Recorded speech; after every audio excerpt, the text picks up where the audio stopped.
Tokio es la capital de Japón y una megaciudad que cuenta con 37 millones de habitantes, la más poblada del mundo. Incluso supera la población de muchos países combinados. Si miramos la arquitectura de su ciudad, a primera vista nos impresionaríamos con lo desordenado y caótico que puede llegar a ser. Sin embargo, gracias a su sistema de transporte y también a otras claves, Tokio es la quinta ciudad más habitable del mundo. La estación de trenes Shinjuku moviliza a 4 millones de personas todos los días a los diferentes distritos de Tokio, lo cual reduce el tráfico de autos a niveles extraordinarios. Además, la ciudad ha recibido grandes desastres como incendios, terremotos y guerras, pero los tokiotas han logrado recuperarse rápido de todo esto. Pero, ¿qué hizo exactamente Tokio para lograr ser la ciudad más poblada y a la vez una de las mejores para vivir? Para entender esto, primero hay que leer un poco sobre su historia. En el año 1657 ocurre el incendio más grande de la ciudad, donde murieron más de 100.000 personas y el 70% de la capital quedó destruida. También, en 1923, Tokio fue devastada por el gran terremoto de Kanto. Más de 300.000 casas quedaron destruidas y decenas de miles murieron. Y como si fuera poco, terminada la Segunda Guerra Mundial, gran parte de Tokio quedó destruida por los bombardeos.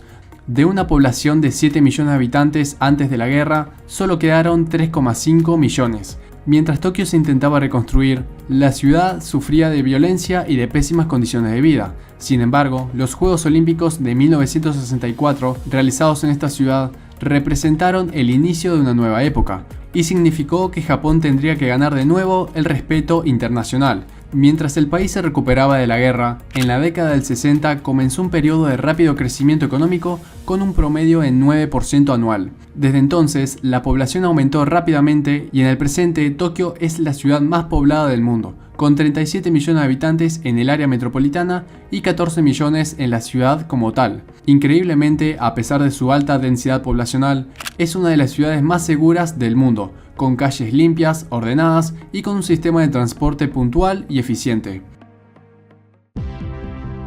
La clave de la buena habitabilidad en Tokio radica en su apuesta por enfocarse en el transporte masivo a través de los trenes y no tanto en el automóvil, pero también se fundamenta en el fracaso del intento de planificación por parte de los urbanistas. Después de la Segunda Guerra Mundial, de la cual Japón salió derrotado, los urbanistas trataron de llevar a cabo la zonificación al igual que en los países occidentales, es decir, intentaron dividir la ciudad en zonas según su uso. Por ejemplo, separar zonas dedicadas solo al uso residencial, otras zonas solo dedicadas al uso comercial y otras solo al uso industrial. El problema era que los recursos del gobierno eran limitados y a la vez el crecimiento de Tokio demasiado rápido como para compensar todo este proceso.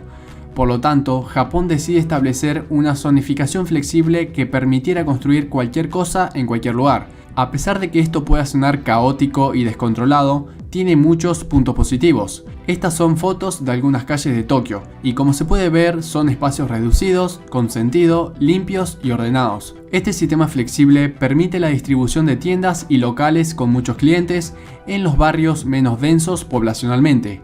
Además, evita la congestión de personas en el centro de la ciudad y promueve la distribución de personas hacia afuera de las ciudades. Mientras que en otras ciudades las grandes empresas construyeron sus sedes a las afueras de las ciudades, en Japón las empresas se ubicaron cerca de los centros de transporte, aprovechando el constante tráfico de las estaciones de trenes. Alrededor de estas estaciones de trenes también se ubicaron grandes almacenes, tiendas, hoteles, edificios de oficinas y restaurantes. Esto demostró que los barrios de uso mixto, combinando residencias con grandes locales comerciales, han demostrado ser exitosos y sostenibles. Lo malo de este sistema es que muchas familias tienen que convivir con el constante tráfico que atraen los grandes locales, independientemente de que vivan afuera o adentro de la ciudad.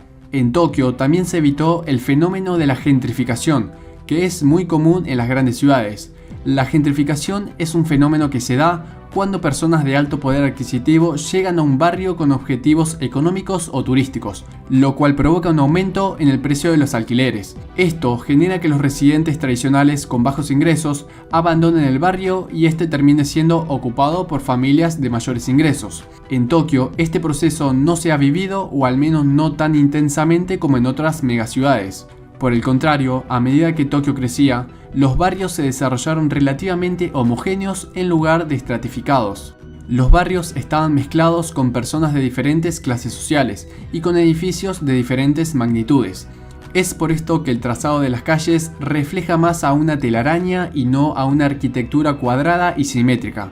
El punto es que a pesar de que hace unas décadas arquitectos y urbanistas criticaban el aspecto caótico de Tokio, últimamente han valorado mucho sus barrios habitables y multifuncionales, que pueden servir como ejemplo para otras megaciudades en desarrollo. En 1950, el 30% de la población mundial era urbana, y para el año 2050 será del 68%.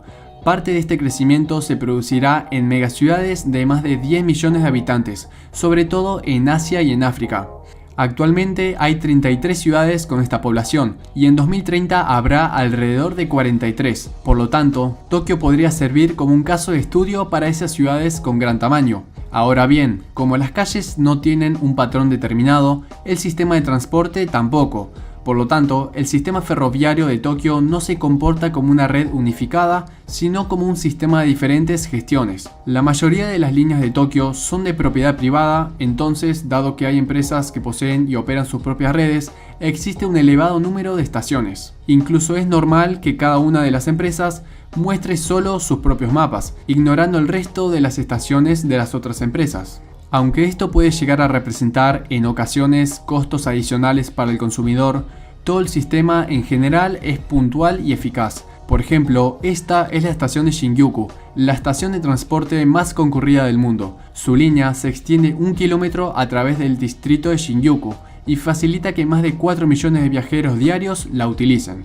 La estación tiene 5 niveles y cuenta con 3 líneas de metro que conectan con otros distritos. Quienes van a tomar el tren pueden hacerlo en pocos minutos, ya que tienen la posibilidad de elegir entre 5 compañías diferentes que llegan y salen constantemente. Por eso se dice que Tokio es policéntrica, o sea, una ciudad con muchos centros. En otras ciudades, el centro de la ciudad o el downtown es el lugar donde se concentran los grandes almacenes, teatros, clubes y donde se ubican todas las líneas de metro. En el caso de Tokio, las líneas de metro van en todas las direcciones. Y gracias a este descentralizado sistema de transporte, es que una megaciudad de 40 millones de habitantes, o casi 40 millones, puede ofrecer tan buena calidad de vida en comparación a otras megaciudades. De otra forma, si el uso del automóvil fuera predominante, la historia sería otra. En Tokio hay 0,45 autos por hogar, una tasa muy baja a comparación de cualquier otra megaciudad. Por ejemplo, en Los Ángeles se cuenta con 2 autos por hogar.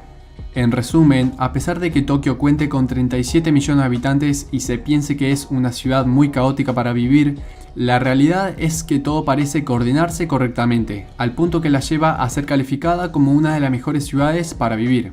La clave de su buena habitabilidad es, sin lugar a dudas, su sistema de trenes y su desordenado diseño de ciudad que permite que no se concentre todo el tráfico en un mismo sitio.